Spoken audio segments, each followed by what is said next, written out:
Decomposition reaction क्या होता है, आइए इसको हम देखते हैं। देखिए कह रहा है कि एक केमिकल रिएक्शन इन विच, एक ऐसा केमिकल रिएक्शन जिसमें क्या होता है, compound under the influence of external factors break down into its constituent. मतलब एक ऐसा केमिकल रिएक्शन, एक ऐसी रासायनिक अभिक्रिया जिसमें उसके कंपाउंड क्या होते हैं, किसी बाहरी, किसी बाह्य किसी बाह्य कारणों के कारण वो अपने क्या होता है, अपने कांस्टिट्यूएंट एलिमेंट में टूट जाता है। कांस्टिट्यूएंट एलिमेंट मतलब जिस चीज से वो बने होते हैं वो क्या होते हैं, उनके अलग अलग पार्ट हो जाते हैं। तो कह रहा है या सिंपल कंपाउंड में चेंज होते हैं, उसके अलग अलग पार्ट हो जाते हैं, या किसी सिंपल कंपाउंड में चेंज हो जाते हैं। ऐसे जो केमिकल रिएक्शन होते हैं उनको हम बोलते हैं क्या, कौन सा chemical reaction, decomposition reaction. Decomposition का मतलब ही होता है कि ब्रेक डाउन, यानी उस किसी चीज को अलग अलग पार्ट में कर देना, उसको बोलते हैं डीकंपोजिशन।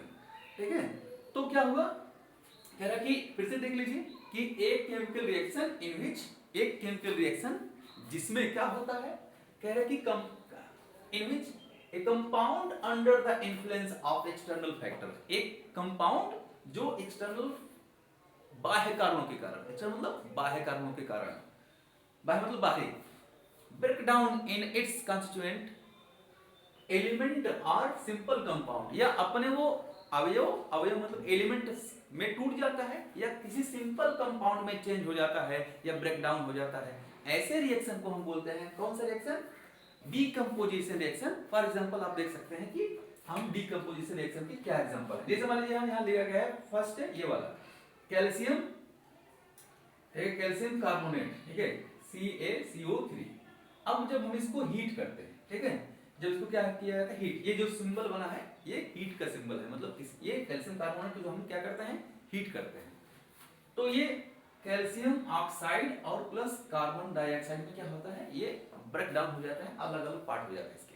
आप देख रहे हैं क्या, ध्यान दीजिए, इसमें जो कैल्शियम कार्बोनेट है यहाँ एक ही तो है, यहाँ एक ही मतलब ये कंपाउंड है मान लीजिए।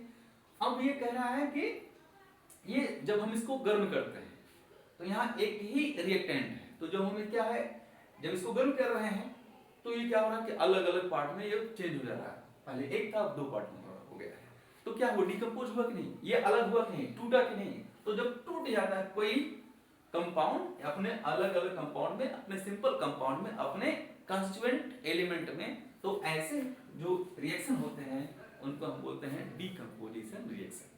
ठीक है, क्या बोलते हैं उनको, डीकंपोजिशन रिएक्शन। सेकंड वाला देख लीजिए, सेकंड वाला है ये कह रहा है कि 2Pb, ठीक है, और है NO3 और होल्ड वाइज। जब इसको हीट किया जाता है, ठीक है, जब इसको क्या करता है, हीट करते हैं, तब ये किसमें चेंज होता है, ये होता है 2Pb ऑक्साइड, यानी ये लेड ऑक्साइड में चेंज हो जाता है।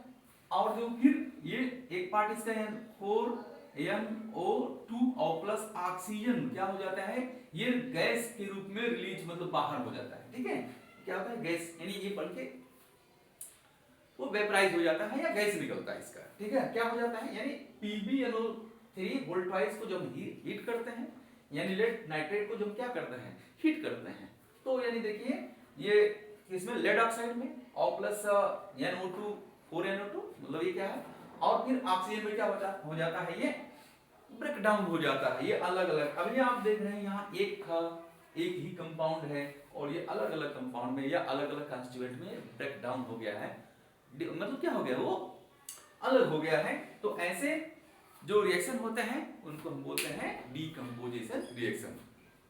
तो आज के लिए बस इतना ही, मिलते हैं आपको एक नई वीडियो में, तब तक के लिए नमस्कार।